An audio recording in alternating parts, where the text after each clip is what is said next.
Praise lord హల్లెలూయా. మన ప్రభువును రక్షకుడైన క్రీస్తు వారి పేరట మీ అందరికి కూడా పేరు పేరు చెప్పిన వందనాలు సహోదరులారా.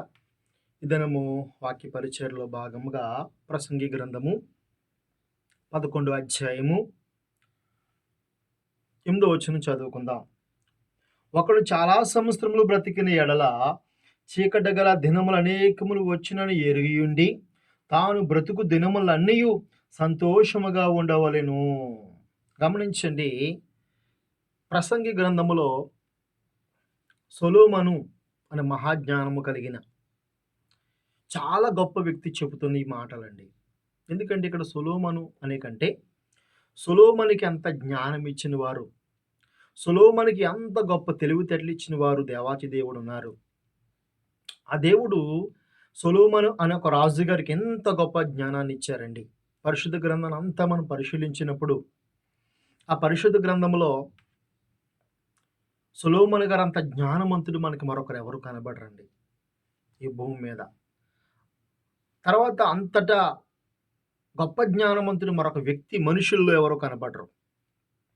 అయితే ఆయన అంటున్నారు, ఒకడు చాలా సంవత్సరం బ్రతికిన ఎడలా, అంటే చాలామంది కూడా ఒకరు మరి 50 సంవత్సరాలు బ్రతుకుతారు, 60 సంవత్సరాలు బ్రతుకుతారు, 70 బ్రతుకుతారు, మరి కొంతమంది 100 బ్రతికేవారు ఉన్నారు, 150 బ్రతికేవారు కూడా కొన్ని ప్రదేశాల్లో ఉన్నారండి, లేక మానలేదు. అయితే ఒకడు ఎన్ని సంవత్సరాలు బ్రతికినా కూడా ఆ బ్రతుకుతున్న వ్యక్తి, భూమి మీద జీవిస్తున్న వ్యక్తులు ఎవరైతే ఉన్నారో వాళ్ళకు విషయం తెలుసుకోవాలంటండి.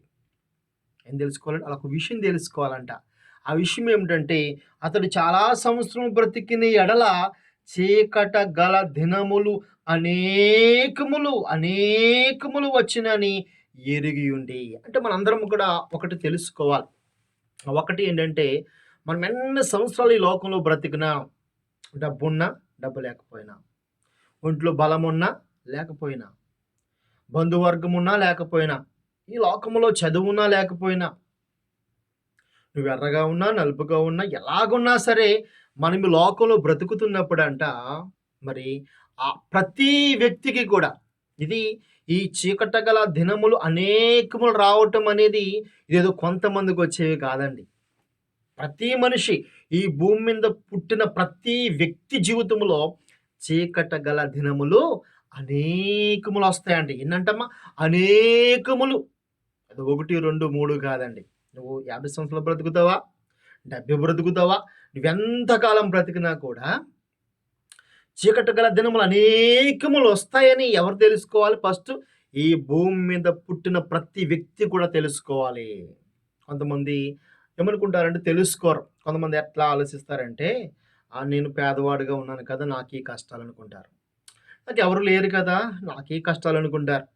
లేకపోతే నాకు జ్ఞానం లేదు కదా, నాకే కష్టాలేమనుకుంటారు.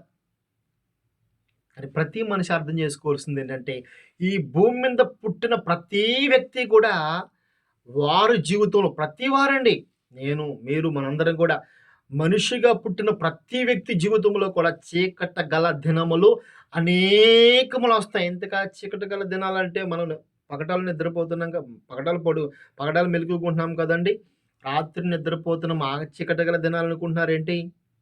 అవి కాదండి, అవి కాదు. చీకట గల దినములంటే బైబిల్ పరిభాషను మనం అర్థం చేసుకోవాలి. మనిషి జీవితంలో అనేకమైన కష్టాలు వస్తాయని, అనేకమైన బాధలు రావచ్చని, అనేకమైన ఇబ్బందులు రావచ్చని, నిరాశ, నిస్పృహ, కష్టాలు, ఇబ్బందులు, అనేకమైన సమస్యలు ప్రతి మనిషిలోనికి వస్తాయి. డబ్బున్న వారికి వస్తాయి, డబ్బు లేకపోయినా వస్తాయి, బలం ఉన్న వస్తాయి, బలము లేకపోయినా వస్తాయి అంటండి. అంటే మన జీవితంలో తప్పనిసరిగా అందరి జీవితంలో వస్తాయండి. అయితే ఈ కొంతమంది ఇవి నాకు కాదు, ఇవి నాకే వచ్చాయి అనుకుంటారంట. ప్రతి మనిషి ఏం అర్థం చేసుకోవాలంటే ఇవి అందరికీ వస్తాయని. ఎలాగంటమ్మా, ఇవి అందరికీ వస్తాయని ఎవరైతే అర్థం చేసుకుంటారో వారు సంతోషంగా ఉంటారు. రెండోది, ఈ ప్రతి మనిషికి వస్తాయంట. ఎలా మనం అర్థం చేసుకోవాలి? ఉదాహరణకి మనము ఈ లేఖనాలు బట్టి, నాకే కాదంటమ్మా, అందరికీ వస్తాయంట. డబ్బున్నోళ్ళకి కష్టాలు ఉంటాయంట, మరి నాకు కూడా కష్టాలు వచ్చాయి, మరి నాకంటే జ్ఞానవంతులకి కష్టాలొస్తాయంట, నాకు కూడా వచ్చాయి అని ఎవరు తెలుసుకోవాలి? ప్రతి మనిషి తెలుసుకోవాలి. ప్రతి మనిషి తెలుసుకోవాలి. అలా తెలుసుకున్నప్పుడు తెలుసుకొని ఏం చేయమంటున్నాడాయన? తెలుసుకొని ఏం చేయమంటున్నాడు? అలా ఎరిగియుండి తెలుసుకోవాలి. అంటే ప్రతి మనిషి దీన్ని తెలుసుకోవాలి. అంటే అందరికీ కాదు, నాకే కాదు, ఈ భూమి మీద ప్రతి వ్యక్తికి కష్టాలొస్తాయి. నాకే కాదు, ప్రతి మనిషికి కష్టాలొస్తాయని ప్రతి వ్యక్తి తెలుసుకోవాలి ఫస్ట్ ఆఫ్ ఆల్. తెలుసుకోవటం వల్ల మనకొచ్చే లాభం ఏంటి? తెలుసుకోవటం వల్ల మనకొచ్చే మరి ఏమైనా ఉపకారం ఉన్నదంటే ఉంది. ఆ ఎరిగియుండి వాడేం చేయాలంట? సంతోషముగా ఉండవలెను. ఎలాగంటమ్మా? అంటే ప్రతి మనిషి జీవితంలో కష్టాలొస్తాయని ఎరిగి ఉండి, ప్రతి మనిషి జీవితంలో చీకటి దినములు ప్రతి మనిషికి వస్తాయని ఎరిగి ఉండి, మనం ఏం చేయాలంట? ఏం చేయాలని చెప్తున్నాడు ఇక్కడ ఈయన? తాను బ్రతుకు దినములన్నీయు సంతోషముగా ఉండవలెను. మీరు చాలా జాగ్రత్తగా ఈ మాటలు గమనిస్తే, మనందరము కూడా ప్రతి దినము కూడా సంతోషముగా ఉండటం కొరకు ప్రయత్నము చేయాలంటండి. ఎట్లా చేయాలమ్మా? ప్రయత్నము చేయాలి. కొంతమంది ఏమనుకుంటారంటే తమ జీవితంలో ఇవన్నీ నాకే వచ్చాయి కాబట్టని చాలామంది జీవితాలు మీరు గమనిస్తే తాముకు తాము చంపుకున్న వారు ఎంతోమంది ఉన్నారండి. తాముకు తాము మరణించిన వారు ఎంతోమంది ఉన్నారు. ఆత్మహత్య చేసుకున్నవారు, తామును తాము పొడుచుకున్న వారు ఉన్నారు, ఎండ్రు తాగిన వారు ఉన్నారు, ఉడురు తీసుకున్న వారు ఉన్నారు, గోదట్లో దూకుని వారు ఉన్నారు. రకరకాలుగా ఈ మధ్య కాలంలో మనం చూస్తే కొంతమంది కుటుంబంగా కూడా ఎండ్రు తాగి చనిపోయిన వారు కూడా ఎంతోమంది ఉన్నారు. అంటే వాళ్ళు ఏమనుకున్నారంటే ఈ కష్టాలు మాకే వచ్చాయి, ప్రపంచంలో ఈ కష్టాలు ఎవరికి లేవు, ఇంకా మేము బ్రతకూడదు ఈ భూమి మీద, ఇంత దరిద్రమైన బతుకు మేము జీవించకూడదు, ఈ అప్పులేంటి, ఈ సమస్యలేంటి, ఈ బాధలేంటి, ఇంత భయంకరమైన స్థితి ఈ ప్రపంచంలో ఎవరికి ఉండదేమో బహుశా అనుకుని అవి వాళ్ళకే ఉన్నవని అనుకుని పాపం మరణించిన వారు కుటుంబాలుగా మరి తాము ఏండ్రం తాగి చనిపోయిన వారు ఉన్నారు, గోదాట్లో దూకుని వారు ఉన్నారు. ఎందుకు ఈ మాటలు ప్రభు నీతో నాతో మాట్లాడుతున్నది తెలుసండి? ఇదిగో నా సహోదరుడా, సహోదరి, నా ప్రేమైన సహోదరులారా, అందరూ కూడా ఈ మాట గమనించాలి. చీకట గల దినములు అనగా సమస్యలు అనేవి, బాధలనేవి, కష్టాలనేవి ప్రతి మనిషి జీవితంలో కూడా అందరికీ వస్తాయంట. ఎప్పుడెప్పుడు వస్తాయంట? అనేకములు వస్తాయని ఎరిగి ఉండి మనం ఏం చేయాలంట? సంతోషముగా ఉండటం కొరకు మనం ప్రయత్నం చేయాలి. అయితే ఇప్పుడు ఈ గ్రంథం రాసిన వ్యక్తి ఎవరైతే ఉన్నాడో ఇతను కూడా గతంలో ఈ యొక్క మనోడు కొంచెం సొలొమోను మహారాజు గారు ఈయనది అనుభవాలు రాశారండి. అంటే తన జీవితంలో ఏమైతే జరిగిందో దాన్ని రాసుకుంటూ వచ్చారు. ఇప్పుడు ఈయన కూడా అంటండి, సొలొమోను గారు కూడా అంట గతంలో బిఫోర్కి వెళ్ళిపోతే ఆయన కూడా సంతోషంగా ఉండాలి. ఎలా సంతోషంగా ఉండాలి? ఏ రకంగా సంతోషంగా ఉండాలి? ఎందులో సంతోషం ఉంది, ఎక్కడ సంతోషం ఉంది అని వెతుక్కోవటం మొదలుపెట్టాడంట. అయితే అతను ప్రారంభించాడు. ఎలా ప్రారంభించాడు ఒకసారి చూద్దాం. చూడండి, సంతోషం ఆయన ఎందులో వెతుక్కున్నాడంటే ప్రసంగి గ్రంథము 2వ అధ్యాయము మనం ప్రారంభం నుంచి కనుక చదువుకుంటే, కానీ నిన్ను సంతోషము చేత శోధించి చూదును, నీవు మీరు అనుభవించి చూడమని నిన్న హృదయముతో చెప్పుకుంటుని, అయితే అది వ్యర్థ ప్రయత్నములాయను, నవ్వుతో నీ విరుదానువనియు సంతోషంతో నీ చేత కలుగునిదేమనియు నేనంటిని. నా మనస్సు ఇకను జ్ఞానం అనుసరించుచుండగా ఆకాశం క్రింద తాము బ్రతుకు దినములన్నయు మనుషులు ఏమి చేసి మీరు అనుభవిందరో చూడవల్లని తలంచి నా దేహమును ద్రాక్షారసము చేత సంతోషపరుచుకుందునని మతిహీనత యొక్క సంగతి అంతే గ్రహిందునని నా మనసులో నేను యోచించుకుంటేనే. చాలా జాగ్రత్తగా మనం గమనించాలి. సొలొమోను గారు ఆయన అనుకున్నారంట, అసలు ఈ లోకములో ఎలా సంతోషంగా ఉండాలి, ఎలా సంతోషంగా జీవించాలి, ఎలా సంతోషంగా బ్రతకాలి అని అనుకున్నాడంటండి. ఆలోచించుకున్నాడంట, ఎలా సంతోషంగా బ్రతకాలి, ఎలా సంతోషంగా జీవించాలి అని అతను అనుకుని అసలు ప్రపంచం సూర్యుని కింద మనుషులందరూ ఎలా సంతోషంగా ఉంటున్నారు, ఎలా సమాధానంగా ఉంటున్నారు, దేని బట్టి సంతోషంగా ఉంటున్నారు అని మన ప్రయత్నాలు మొదలుపెట్టాడంట. ఫస్ట్ ప్రయత్నం ఏంటంటే మద్యం అనగా మందు. ఆ రోజులు ద్రాక్షారసాన్ని త్రాగుతుండేవారు. ప్రతి రాజులందరూ కూడా ద్రాక్షారసం ఎక్కువ త్రాగుతుండేవారండి. అయితే సొలొమోను రాజు గారు కూడా మరి ఎలా సంతోషం వస్తుందని ఒక సంతోషాన్ని వెతుక్కున్నారంట. ఆ సంతోషం మద్యం అనగా ద్రాక్ష రసం త్రాగటం మొదలుపెట్టారంట. ఫుల్లుగా తాగేసేవాడు. ఎంత తాగినా సరే అందులో ఆయనకు సంతోషం దొరకలేదంట. ఎలాగండి? ఆ మద్యము, ఆ మందు ఎంత తాగినా కూడా అందులో ఆయనకి సంతోషం అనేది దొరకలేదంటండి. ఈ రోజుల్లో కూడా చాలామంది కూడా మందు వల్ల సంతోషం వెతుక్కుంటారు కొంతమంది. ఆ మందు తాగడం వల్ల సంతోషం వస్తది అని మందులో సంతోషం వెతుక్కునే వారు కూడా చాలామంది లేకపోలేదు. రెండవదిగా ఆయన మరి ఆస్తులు సంపాదించుకున్నాడంట. చాలా ఆస్తులండి ఆ రోజుల్లో. ఎన్నో ఆస్తులు. మరి అంతేకాకుండా ఎన్నో తోటలంటండి. అంటే మన భాషలో చెప్పాలంటే రంపాలికాయలు, యాప్లికాయలు, ఇంకా మళ్ళీ బత్తాకాయలు, ప్రతి ఫ్రూట్స్ ప్రపంచంలో ఎన్ని రకాల ఫ్రూట్స్ ఉన్నాయో అవన్నీ కూడా మరి వాళ్ళ తోటల్లో ఏపించుకున్నాడంట ఆయన. పెద్ద పెద్ద తోటలు కట్టించుకున్నాడంట. చెరువులు తవ్వించాడంట. ఇందులోనైనా సంతోషం ఉంటదేమోని. ఆ తర్వాత పనిగత్తులను సంపాదించుకున్నాడంట. పనివారిని సంపాదించుకున్నాడంట. ఇంకా మేడలు కట్టాడంట. మిద్దెలు కట్టాడంట. ప్రపంచంలో ఉన్న ప్రతి వస్తువును తెప్పించుకున్నాడంట. మన ఇండియా దేశం నుంచి బోలము, మరి సాంబ్రాణి ఇలాగ ఏవైతే దొరుకుతాయో ఒక దేశంలో ఒక స్పెషల్ దొరుకుతుంది కదండి. కొన్ని దేశంలో ఏం దొరుకుతుంది? పెట్రోల్ దొరుకుతుంది కదండి. కొన్ని దేశంలో బంగారం దొరుకుతుంది. ఇలాగ ఏ దేశంలో ఏవైతే మంచివో అవి తెప్పించుకున్నాడంట. ఎవరు? రప్పించుకున్నాడంట ఆయన. ఎవరు? సొలొమోను గారు. ఆఖరికి మనోడు ఏం చేశాడంటే 700 పెళ్ళిళ్ళు చేసుకున్నాడంట. ఎన్ని పెళ్ళిళ్ళమ్మా? ఎన్ని పెళ్ళిళ్ళండి? 700 పెళ్ళిళ్ళు. అవి చాలా వనక 300 మంది ఉపపత్నులను చేసుకున్నాడు. మొత్తం టోటల్ ఎంతమంది? 1000 మంది. దీని బట్టి ఒకటి మద్యము, 2 ఆస్తి, బంగారము, ఐశ్వర్యము, పేరు, ప్రతిష్టలు, తర్వాత చూసుకుంటే భార్యలు, ఇలాగన్నీ కూడా అనుభవించాడు ఆయన. చూడండి, కొన్నిసార్లు ఒక భార్యతో ఏగటమే చాలా కష్టమైపోతుంది ఈ రోజుల్లో కదండి. ఒక పురుషుడికి ఒక భార్యని పోషించటము, ఏగటము, లేకపోతే ఆమెతో సంతృప్తిగా జీవించటమే కష్టమైపోయే రోజులు ఇవి. మరి ఆ రోజుల్లో మనం చూసుకుంటే సొలొమోను గారు పోనీ ఒకరు కాకపోతే ఇద్దరు కాదు ముగ్గురు అనుకుందాం. ముగ్గురు కూడా కాకుండా ఎంతమంది అమ్మ 1000 మందిని పెళ్లి చేసుకున్నాడంటే అలా అసలు మీరు ఆలోచించుకోండి. 1000 మందిని కూడా చేసుకున్న తర్వాత కూడా మనోడికి ఇంకా బుర్ర క్రాక్ వచ్చేసిందంటే, అంటే మతిహీనత వచ్చేసింది అంటాడు కదా. అంటే అతని జీవితంలో ఒక మద్యం వల్ల కానీ, ఒక ఆస్తి వల్ల కానీ, ఒక బంగారం వల్ల కానీ, భార్య వల్ల కానీ, తనకి లోకంలో సూర్యుని కింద దొరికే దేని క్రింద కూడా అతనికి సంతోషం రాలేదంట, ఆనందం రాలేదంట, లేకపోతే అతనికి సమాధానం రాలేదంట, అతనికి సంతృప్తి లేదంట. అయినప్పటికీ నిరాశ, నిస్పృహ అతను వెంటాడిందంట, బాధ వెంటాడిందంట. మరి అతని జీవితంలో ఒక లోటు అనేది కనపడుతూ ఉందంట. లోటే, ప్రతిదీ ఏదో లోటుగా కనపడిందంట. ఇంకెలాగని ఎన్నో చేసుకుంటూ పోయారంట. ఆయన సొలొమోను గారి జీవితంలో సంతోషాన్ని అనుభవించలేకపోయాడంట. అంటే సంతోషం అతను అనుకున్నాడు మద్యములో ఉంటుందేమో, భార్యల్లో ఉంటుందేమో, ఈ లోకంలో దేని క్రిందైనా ఉంటుందేమో ఆశపడ్డాడు, దాన్ని అనుభవించాడు. ఆయన అది సంపూర్ణమైన సంతోషం ఇవ్వలేదంట. ఇవాళ మనం కూడా మన జీవితాల్లో కూడా జాగ్రత్తగా పరిశీలిస్తే మనం కూడా చాలాసార్లు కూడా కొంతమంది మనం కూడా సేమ్ సొలొమోను గారి టైపే చెప్పాలంటే. మనం ఏమనుకుంటాం? పెళ్లి చేసుకుంటే హ్యాపీ లైఫ్ అంతే హ్యాపీగా ఉంటుంది అని పెళ్లి చేసుకుంటాం కదండి.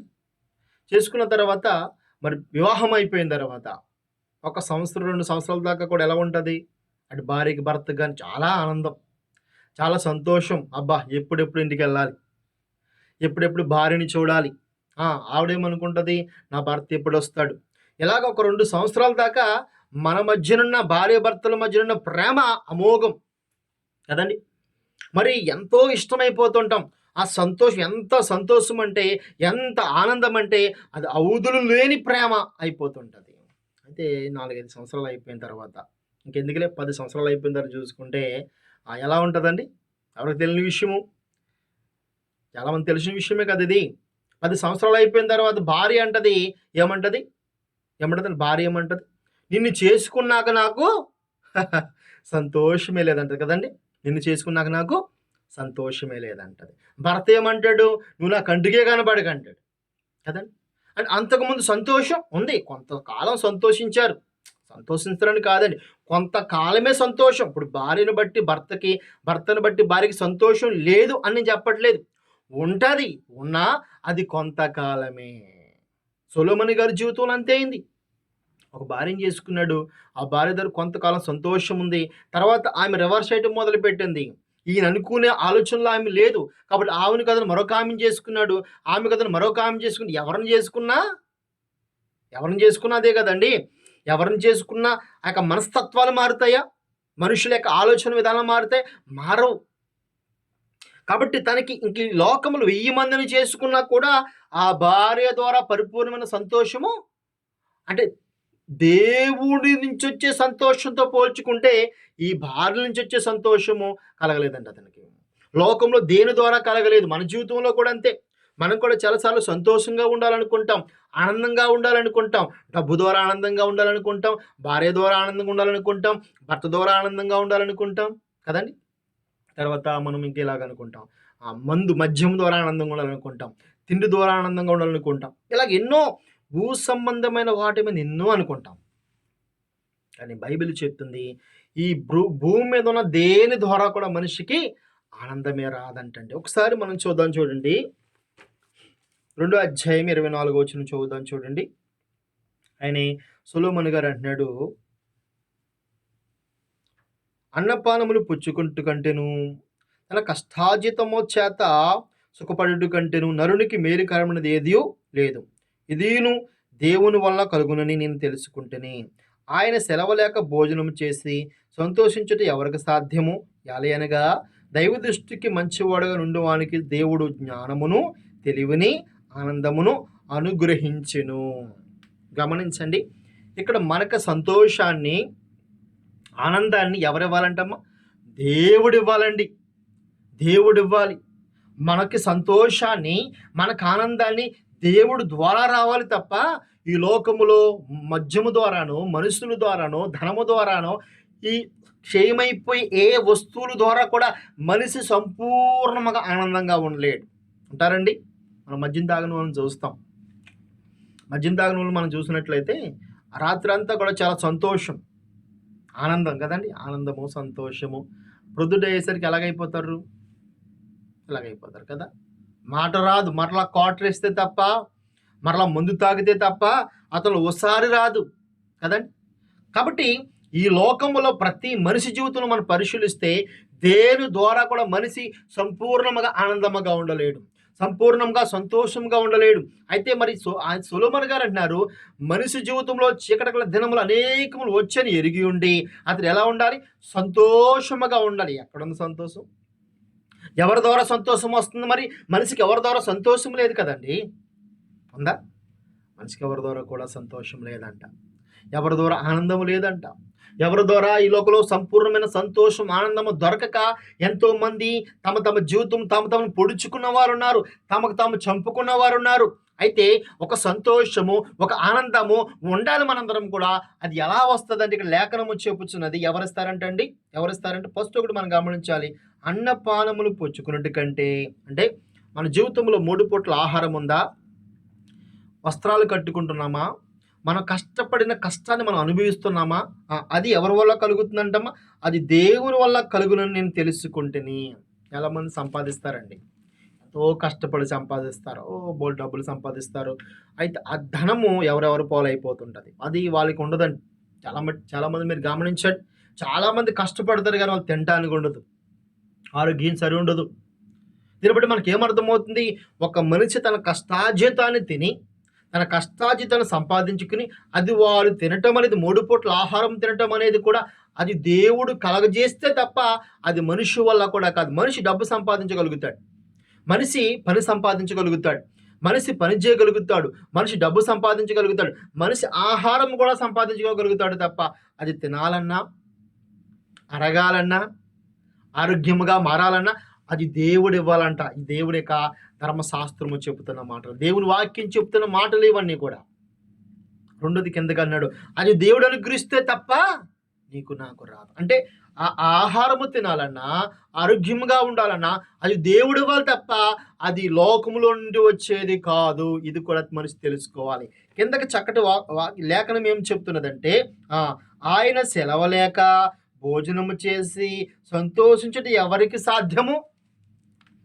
ఇవాళ మనం చూస్తే, ఇవాళ రేపట్లో మనం చూస్తే ఉండుకొలదు భవిష్యత్తులో మనుషులు ఆహారం తినే అవకాశాన్ని కోల్పోతారు. కారణం ఏంటంటే మనిషికి వస్తున్న రోగాలు అటువంటివి, వస్తున్న వ్యాధులు అటువంటివి కదండి, వస్తున్న కష్టాలు అటువంటివి. మనిషి అరికాలు మొదలుకొని నన్నెత్త వరకు కూడా మీరు చూస్తే ఎన్నో రోగాలండి. మన డాక్టర్ గారి దగ్గరికి వెళ్తే తెలియదు ఏముంది, డాక్టర్ గారు ఏమంటారండి, ఇంకా నువ్వు ఇది తినక అబ్బాయి, ఇది మానేయి, ఇది మానేయి అంటారు. ఇంకా డాక్టర్ గారు చెప్పేదల్లా ఈ టాబ్లెట్లతో బ్రతుకు, ఇంకేమీ తినొద్దు అంటారు. ఇదే జరుగుతుంది ఇవాళ రేపట్లో. లేఖనం అదే చెప్తుంది. దేవుని ఆయన సెలవు లేక భోజనము చేసి సంతోషించుట ఎవరికి సాధ్యము?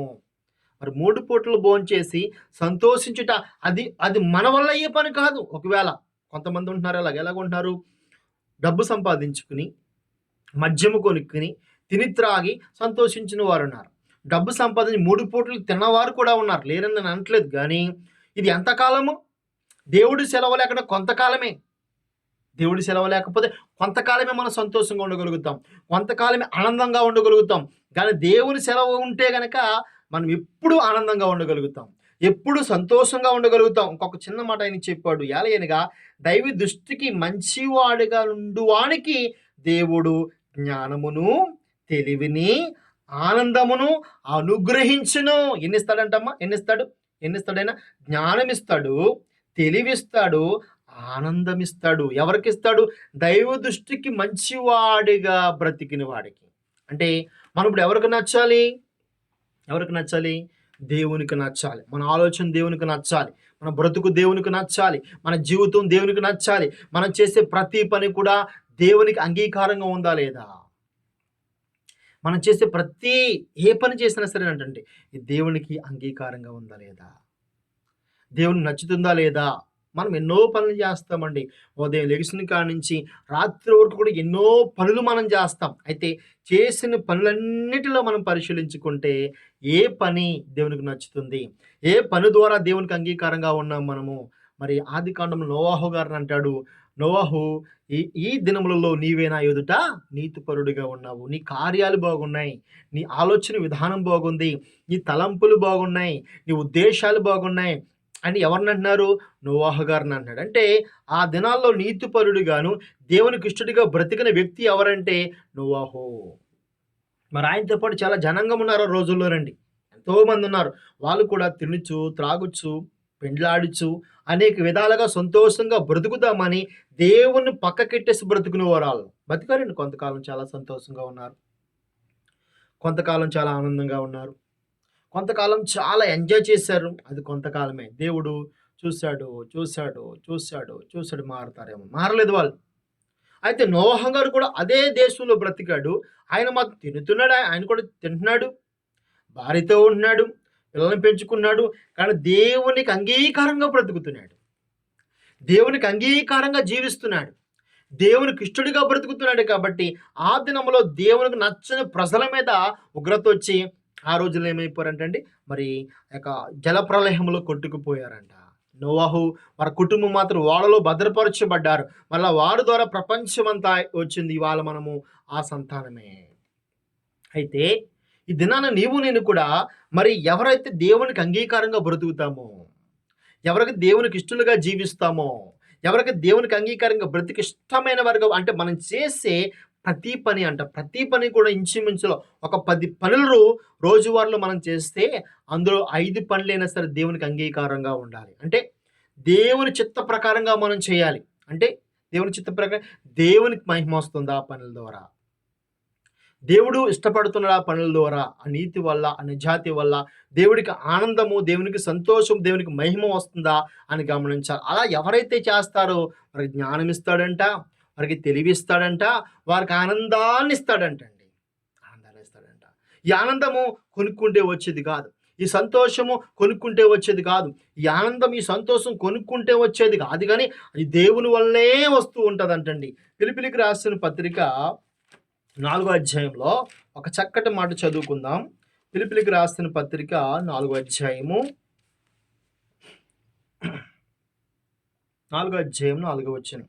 ఎల్లప్పుడూ ప్రభువునందు ఆనందించుడి, మరలా చెప్పుదును ఆనందించుండి. అంటే మనము దేవుడు ఆనందంగా ఉండొద్దని చెప్పట్లేదు, సంతోషంగా ఉండొద్దని చెప్పట్లేదు. కానీ ఆ సంతోషం, ఆనందం ఎవరి ద్వారా రావాలి? మనకి సూర్యుడు తెలుసు, చంద్రుడు తెలుసు. చందమామ, సూర్యుడు అంటాం కదండీ మనం. చందమామ అనగా చంద్రుడు, ఆ గ్రహం ఏదైతే ఉందో ఆ చంద్రగ్రహము ఒక చంద్రుడు స్వయం ప్రకాశ్ కాదు.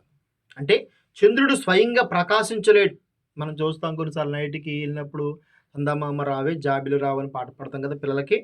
అయితే ఆ వెలుగుతున్న చంద్రుడే ఎవరైతే ఉన్నాడో ఆ చంద్రగ్రహము స్వయం ప్రకాశ్ కాదు. స్వయంగా ఎలగలేదు. ఎలా వెలుగుతుందంటే సూర్యుని కాంతి కిరణాలు పడి ఆ చందమామ వెలుగుతూ ఉంది. అప్పుడు చూడండి ఎంత అందంగా ఉంటది. చందమామను చూసినప్పుడు ఎంత సంతోషం వేస్తది మనకి. అలాగే గుర్తుపెట్టుకోండి, మనము దేవుని ద్వారా సంతోషిస్తే, దేవుని ద్వారా మనం వెలిగితే ప్రజలందరూ మనల్ని చూసి సంతోషిస్తారు. ఈ లోకంలో మనం దేవుని ద్వారా కాకుండా కూడా సంతోషంగా బ్రతకొచ్చు. దేవుని ద్వారా కాకుండా సంతోషంగా బ్రతకొచ్చు. ఫుల్‌గా మందు కొట్టొచ్చు, ఖైనీ తినొచ్చు, రకరకాల ఎన్నో పనులు చేయొచ్చు. లోకంలో ఎన్నో ఉన్నాయి. ఎవరిని పట్టించుకోవడం, మనకు మనం సంతోషంగా ఉండొచ్చు. కానీ ప్రపంచం చూసినప్పుడు కూడా అది ఒప్పుకుంటదా? అది అంగీకరిస్తదా? మన పక్కవారే ఏంట్రా బాబు వీడు బ్రతుకంటారు కదండీ! కాబట్టి మన సంతోషం ఎవరి ద్వారా రావాలంటే సూర్యుని ద్వారా కిరణాలు పడి చంద్రుడు ఎలాగైతే వెలుగుతున్నాడో అలాగే దేవుని ద్వారా మనం ఏం చేయాలి? మనం దేవుని ద్వారా సంతోషంగా ఉండాలి. దేవుని ద్వారా ఆనందంగా ఉండాలి. అందుకే చెప్తున్నా ఎల్లప్పుడూను ప్రభువునందు ఆనందించండి. ఇవాళ మనము ఏం ఏం ఎలాగా ఎలా ఆనందించాలమ్మా? ఏ విధంగా ఆనందించాలండి? ప్రభువును బట్టి. ఎందుకు ఈ మాట దేవుడు చెప్తున్నాడంటే, నిజముగా మనకు ప్రభువును బట్టి తప్ప ఈ లోకంలో ఎవరిని బట్టి కూడా సంపూర్ణమైన ఆనందం దొరకదు. ఒకవేళ మనం అలా ప్రయత్నించినా అది వ్యర్థ ప్రయత్నాలు అయిపోతాయి. ఎందుకంటే మనకు మాదిరిగా సొలొమోన్ గారు ఉన్నారు కదండీ! మరి ఆయన కూడా ఎన్నో ప్రయత్నాలు చేశాడు సంతోషంగా బ్రతుకుదామని. భార్యల ద్వారా సంతోషం రాలేదు. వచ్చిందా? డబ్బు ద్వారా సంతోషం రాలేదు. వచ్చిందండి? రాలేదు. ధనం ద్వారా వచ్చిందా? రాలేదు. ఉపపత్తుల ద్వారా వచ్చిందా? రాలేదు. మద్యం ద్వారా వచ్చిందా? రాలేదు. అక్కడికి ఆయనకి ఎవరి ద్వారా వచ్చింది? దేవుని ద్వారా మాత్రం వచ్చింది. ఆ దేవుని ద్వారానే సంతోషం తప్ప, దేవుని ద్వారా ఆనందము తప్ప, ఈ లోకములో ఎవరి ద్వారా కూడా సంతోషం రాదు. ఎవరి ద్వారా కూడా ఆనందం రాదు. అందుకే లేఖనము పరిశుద్ధాత్ముడు చెప్తున్నాడు, మీరు లోకంలో సంతోషముగా జీవించాలంటే సొలొమోను గారు ఏమన్నాడు?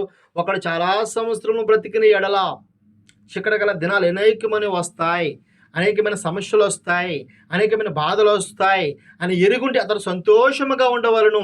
అప్పుడు నేను ప్రశ్న వేస్తాను, అయ్యా సొలొమోను గారు ఎలా సంతోషంగా ఉండమంటారయ్యా? ఎవరు మట్టి సంతోషంగా ఉండమంటారు మమ్మల్ని? దేన్ని నమ్ముకున్నా కూడా దాని ద్వారా మాకు సంతోషం లేదే. ఈ లోకంలో దేని ద్వారా మనం సంతోషంగా ఉంది? ఒక తిండి ద్వారా ఉండాలా? ఒక బట్ట ద్వారా ఉండాలా? దేని ద్వారా సంతోషంగా ఉండాలన్నా కూడా అది అందినట్టే అందుతుంది, పోతూ ఉంటుంది మాకు. కాబట్టి లోకంలో దేని ద్వారా మాకు సంతోషం లేదంటే అప్పుడు క్రొత్త నిబంధనలో పరిశుద్ధాత్మ దేవుడి చేతను పిచ్చోడా, ఎర్రడా, నువ్వు ఈ లోకంలో క్షయమైపోయే దేనికోసం దాని ద్వారా నీకు సంతోషం రాదు కానీ నా ద్వారా నీకు సంతోషం వస్తుంది.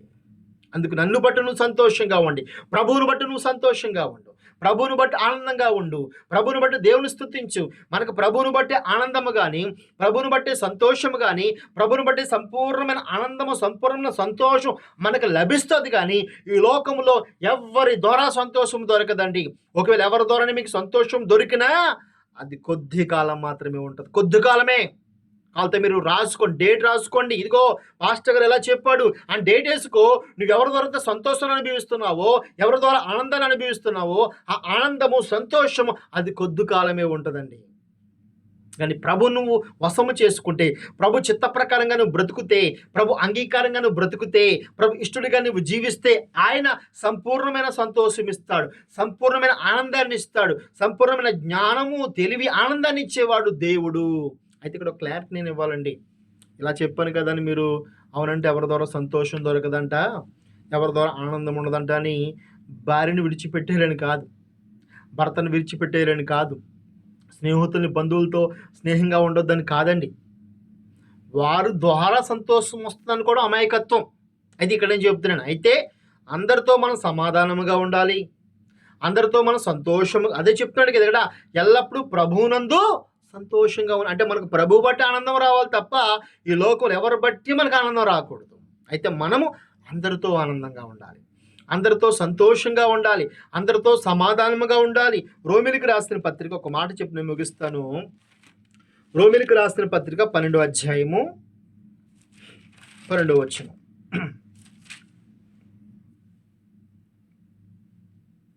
నిరీక్షణ గలవారై సంతోషించుచు శ్రమయందు ఓర్పు గలవారై ప్రార్థనందు పట్టుదల కలిగిండుడి. ఇలా చూడండి, నిరీక్షణ గలవారైతే సంతోషించుచు శ్రమయందు ఓర్పు గలవారై. గమనించండి, ఇక్కడ మనము నిరీక్షణ గలవారమై ఉండాలి. ఏంటి మన నిరీక్షణ? సంతోషించుచు. నిరీక్షణ మనకేంటంటే, మన నిరీక్షణ అలా ఒకటే, పరలోక రాజ్యం అనేది నీకు నాకు ఉంది. ప్రభు చెప్పాడు, ఇదిగో నేను వెళ్ళబోతున్నాను, మీ కొరకు స్థలము సిద్ధపరచు, నేను వస్తాను, మరలా వస్తాను, మిమ్మల్ని తీసుకువెళ్తానని ప్రభు చెప్పాడు. కాబట్టి నీకు నాకు లోకములు ఏమీ ఉన్నా లేకపోయినా, ఇక్కడ గుర్తుపెట్టుకోవాలి, సంతోషం అనేది ఇల్లు దూరను, డబ్బు దూరను, భార్య దూరను, ఈ లోకం దేని దూరం రాదు అని బైబిల్ చెప్పేస్తుంది. అయితే నువ్వే స్థితిలో ఉన్నా, ఏ పరిస్థితిలో ఉన్నా, నీకు ఇల్లున్నా లేకపోయినా, ఆస్తున్నా లేకపోయినా, ఈ లోకంలో స్నేహితులున్నా, బంధువులున్నా, ఉన్నా లేకపోయినా, ఎంతమంది ఉన్నా లేకపోయినా, ఐ డోంట్ కేర్, ఎవరున్నా లేకపోయినా సరే, నువ్వు ప్రభువునందు ఆనందంగా ఉండాలి, ప్రభువునందు సంతోషం, నిరీక్షణ గలవారై. నీకు నాకు నిరీక్షణ ఉంది. లోకంలో చాలామంది నిరీక్షణ లేదు, లోకంలో చాలామందికి ఆనందం లేదు, లోకంలో చాలామందికి ఒక నిరీక్షణ లేని వారుగా బ్రతుకుతున్నారు. అయితే నీకు నాకు మనందరికి నిరీక్షణ ఉంది. అందుకు దాన్ని బట్టి మనం సంతోషించాలంట, ఆనందించాలి. యాక్చువల్గా మనం ప్రభువుని బట్టి సంతోషంగా ఉన్నప్పుడు మనం అందరితో సంతోషంగా ఉండగలుగుతాం, అందరితో ఆనందంగా ఉండగలుగుతాం. డబ్బు బట్టి మనం ఆనందంగా ఉన్నాం అనుకోండి, ఆ డబ్బు అయిపోయాక మళ్ళీ ఆడవాలి కదండి. మద్యం బట్టి మనం ఆనందంగా ఉన్నాం అనుకో, అది అయిపోయాక మళ్ళీ ఆడవాలి. కానీ ప్రభువు నిరంతరం, అందుకే నిన్న నేడు నిరంతరము ఏకరీతిగా ఉన్నవాడు. మనుషులు మారిపోతారేమో, సమాజం మారిపోతుందేమో, దేవుడు మారేవాడు కాదు. ఆయన మొన్న నిన్న నేడు నిరంతరం ఏకరీతిగా ఉన్నాడు. ఒకే రీతిగా నన్ను ప్రేమిస్తున్నాడు. ఎప్పుడు ప్రేమిస్తాడండి దేవుడు, ఎప్పుడు ఆదరిస్తాడండి నీవు నేను నమ్ముకున్న దేవుడు. అప్పుడు యేసుక్రీస్తు ప్రభు వారిని నమ్ముకున్న మనము ఆయనకి ఇష్టలుగా బ్రతికినప్పుడు, ఆయనకి అంగీకారంగా మనం బ్రతికినప్పుడు ఏమైపోతుందంటే, దేవుడు మనకి ఏమిస్తాడంట? జ్ఞానము, తెలివి, మూడోది ఆనందము. ఇది దేవుని వల్ల వచ్చింది, కానీ ఈ లోకంలో దేని వల్ల రాదని మనము తెలుసుకోవాలి. అలా ఎవరైతే తెలుసుకుంటారో తప్పనిసరిగా వారి జీవితంలో సంతోషంగా జీవించగలుగుతారు.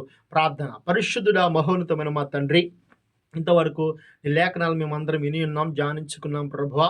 ఈ లేఖనాలు విన్నా మేమందరము కూడా దాని ప్రకారంగా జీవించడానికి సహాయం దయచేయండి. అవును ప్రభువా, ఈ లేఖనాలు ఎవరైతే విన్నారో, ఈ వాక్యం ఎవరైతే విన్నారో ప్రభువా, వారు దాని ప్రకారంగా ఆలోచించుకుని తండ్రి, ఈ లోకంలో దేని బట్టి మాకు సంతోషం లేదని గుర్తెరిగి నీ చిత్త ప్రకారం నీకు అంగీకారంగా బ్రతికి నీ ద్వారా ప్రభువా జ్ఞానము, మరి ప్రభువా తెలివి, ఆనందాన్ని పొందుకుని కృపను మాకు అనుగ్రహిస్తారని మా ప్రభువును రక్షకుడైన క్రీస్తు వారి పేరట మిమ్మల్ని అడిగి వేడుకుంటున్నాము తండ్రి. Amen, amen. అందరికి కూడా పేరు పేరు చెప్పిన వందనాలు సహోదరులారా. ఈ లేఖనాలు విన్న మీరు అందరూ కూడా మీరు వింటాం కాదు, కానీ మరి మీకు ప్రేరేపించిన దాన్ని బట్టి కొంతమంది కూడా పంపించండి, వారిని కూడా బలపరచండి, మా పరిచర్యకు సహకారిగా ఉండండి, మా కొరకు ప్రార్థన చేయండి. అందరికీ కూడా వందనాలు. ప్రైజ్ లార్డ్ అందరికీ.